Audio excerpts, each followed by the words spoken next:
샬롬! 오늘도 이 새벽에 하나님을 예배하기 위해 나오신 성도님들을 환영하고 축복합니다.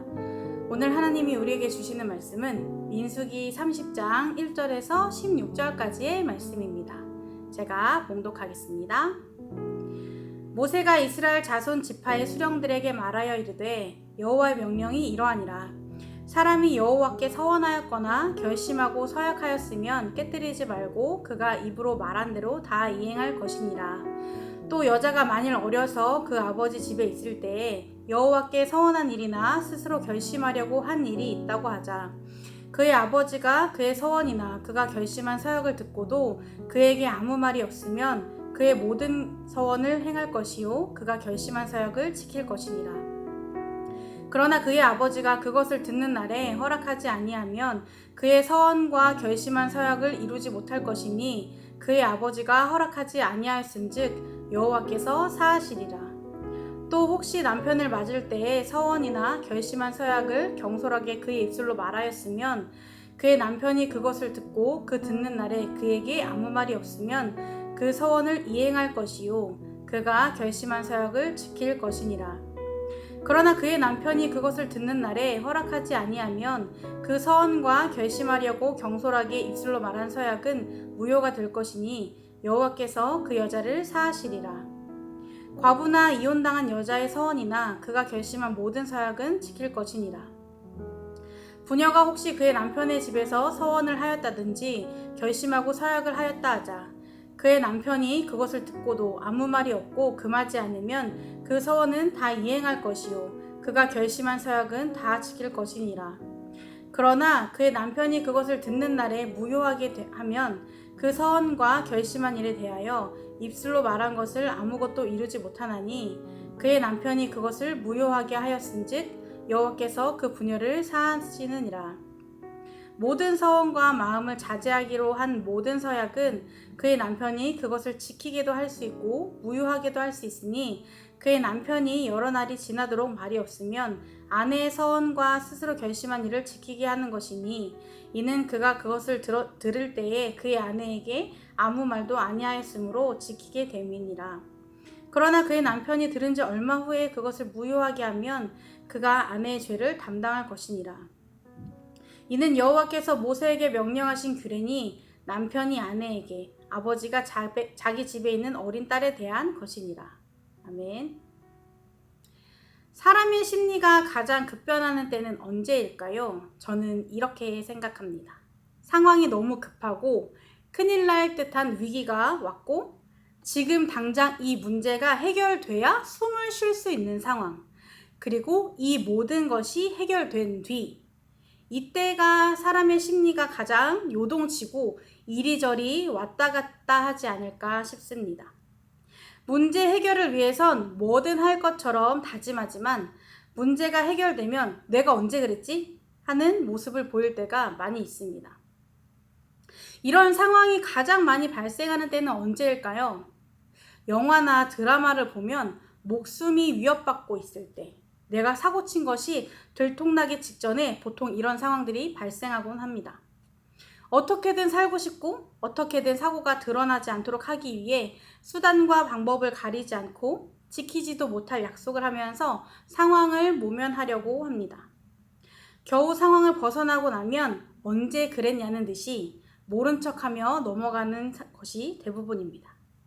결국 그 끝은 대부분 좋지 못했습니다. 그러면 우리 실생활에서는 이런 상황을 언제 마주할 수 있을까요? 아마도 인간의 가장 기본적인 욕구들이 해결되지 못했을 때가 아닌가 싶습니다. 특히 화장실이 급할 때. 구체적인 상황은 말씀드리지 않아도 아시겠죠?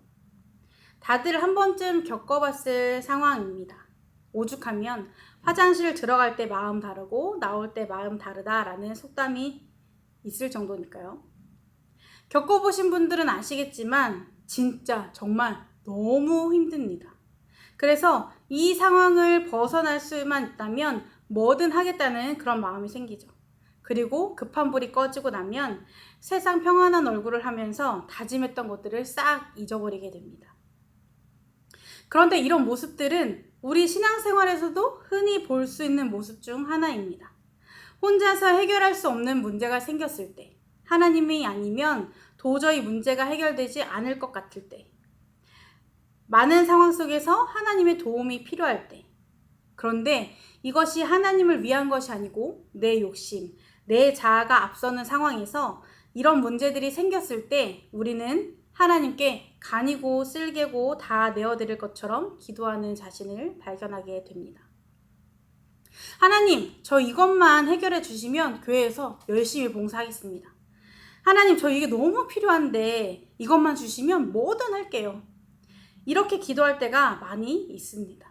마치 하나님과 거래를 하듯이 기도를 하곤 합니다. 때로는 세상 거룩하게 살 것처럼 다짐해놓고 하나님께 기도해놓고 얼마 되지 않아서 그 다짐을 잊어버리고 예전 모습으로 돌아오는 이런 일들이 많이 일어납니다. 한마디로 하나님은 요구하지 않으셨는데 스스로 하나님께 한 약속을 가볍게 여기고 꼭 지키지 않아도 된다고 생각할 때가 많습니다. 그러나 하나님은 다 기억하고 계십니다. 그래서 우리는 매사에 신중하고 또 신중하게 하나님께 기도해야 합니다. 내가 진짜로 지킬 수 있는 약속, 다짐을 해야 합니다. 그리고 마음을 정했다면 진심으로 하나님께 나아가야 합니다. 오늘 본문에서는 서원에 대해 말씀하고 있습니다. 서원이란 하나님께 무엇을 하겠다거나 일정 기간 동안 하지 않겠다고 자발적으로 약속하는 것을 서원이라고 합니다. 보통 하나님의 도우심을 받기 위해서나 베풀어 주신 은혜에 감사하기 위해서도 서원을 했습니다. 그런데 이 서원이라는 것이 자발적으로 하는 것이긴 하지만 서원한 이상 반드시 지켜야 하는 것이 원칙입니다. 그래서 지키지 못하면 하나님께서 책임을 물으셨습니다.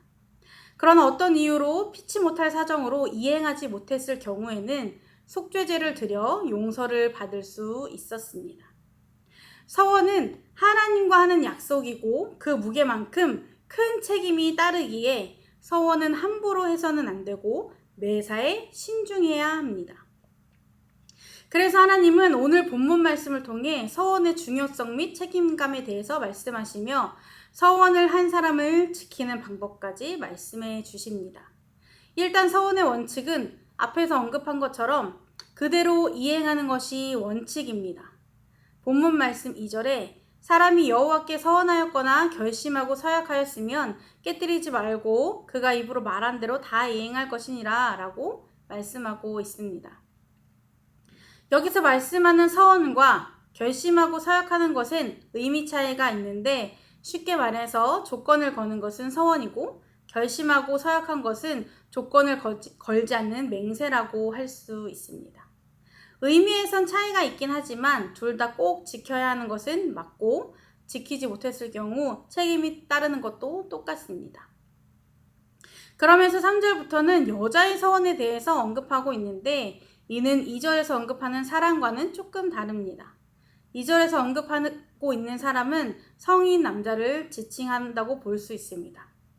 남자의 경우에는 예외가 없음을 2절을 통해 볼 수 있습니다. 그런데 여자의 서원 같은 경우에는 예외가 있습니다. 바로 결혼하지 않은 아버지와 함께 사는 여자는 서원의 책임이 아버지에게 있고 결혼한 여자는 결혼을 앞두고 있는 여자는 그 서원의 책임이 남편에게 있음을 볼 수 있습니다. 여자도 물론 예외는 있었습니다. 바로 과부나 이혼당한 여자였습니다. 이들은 자신이 책임을 지고 서원을 지켜야 했습니다. 여자의 서원에 대한 책임이 아버지나 남편에게 있었던 것은 그 당시 문화적인 이유도 있는데요. 남자가 가정의 대표이기 때문에 집안의 여자들을 지켜야 할 의무가 있었고 딸과 아내는 남편과 아버지의 책임 아래 있었기 때문입니다. 그래서 여자의 서원에 대한 아버지와 남편의 역할이 중요했습니다. 아버지나 남편이 허락하면 그 서원을 이행해야 하지만 허락하지 않는다면 이행하지 않아도 괜찮았습니다. 그런데 이 부분에서 우리는 다시 한번 우리를 향한 하나님의 사랑을 엿볼 수 있습니다. 서원은 그 무게가 무겁고 지키지 못했을 경우 큰 책임이 따르기에 신중해야 합니다. 무엇보다 하나님과 하는 약속이기에 하나님께 자신을 드리는 것이기에 더 신중해야 하고 서원을 해도 되는 것인지 충분히 기도해야 합니다. 서원의 무게를 아시는 하나님께서 우리에게 기회를 주셨습니다. 돌이킬 수 있는 기회를 주셨고 책임을 면할 수 있는 기회를 주셨습니다. 원칙상 반드시 이행해야 하지만 내가 마음 먹은 것과 달리 환경 때문에 어쩔 수 없는 상황으로 지킬 수 없을 때 책임을 피할 수 있는 방법을 마련해 주신 것입니다.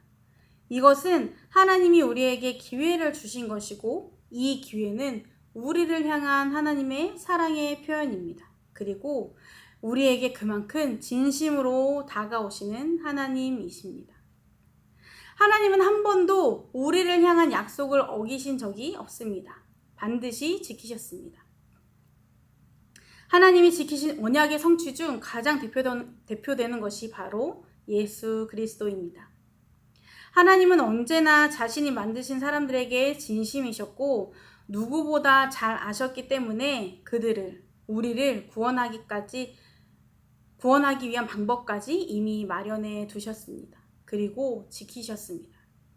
그런 하나님께 우리도 진심으로 나아가야 합니다.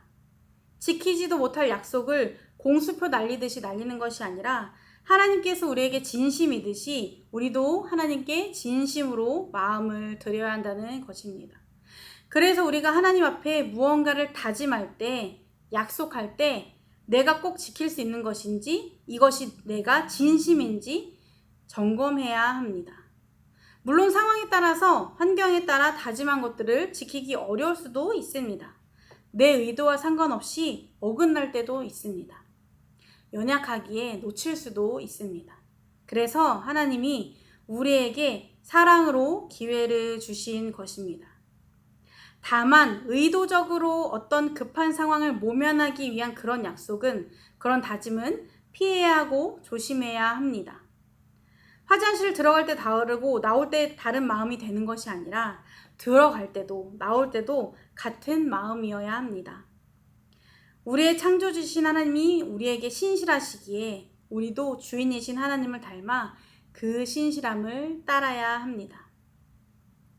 하나님이 우리에게 진실하셨듯이 언제나 진심으로 우리에게 찾아오셨듯이 우리도 하나님께 언제든 뒤집을 수 있는 허튼 마음으로 나아가는 것이 아니라 매사에 진심으로 진실하게 나아가는 우리 성도님들의 삶이 되기를 소망합니다. 지킬 수 없는 약속으로, 다짐으로 하나님의 신뢰를 저버리는 것이 아니라 작을지라도, 아주 작은 것일지라도 진심으로 내가 지킬 수 있는 마음을 하나님께 드려서 하나님께 기쁨이 되고 칭찬받는 성도님들의 삶이 되시길 주님의 이름으로 축복합니다. 기도하시겠습니다. 주님, 언제나 주님 앞에서 신실하게 살아가려고 노력하지만 그것이 참 쉽지 않음을 늘 깨닫게 됩니다. 그럼에도 하나님께서 우리에게 신실하신 것처럼 우리도 하나님께 진심으로 진실하게 나아가는 삶이 되길 원합니다. 수시로 변하는 마음이 아닌, 지킬 수 없는 약속이 아닌 내가 진짜 드릴 수 있는 것으로 주님 앞에 진실하게 나아가게 하여 주옵소서. 예수님의 이름으로 기도드립니다. 아멘. 이 시간 두 가지 기도 제목을 놓고 함께 기도하시겠습니다. 먼저는 오늘도 주님 앞에 진실한 마음으로 나아가는 하루가 되도록, 두 번째로 작은 것일지라도 정성을 다해 드리는 우리의 삶이 되도록 이 시간 함께 기도하겠습니다.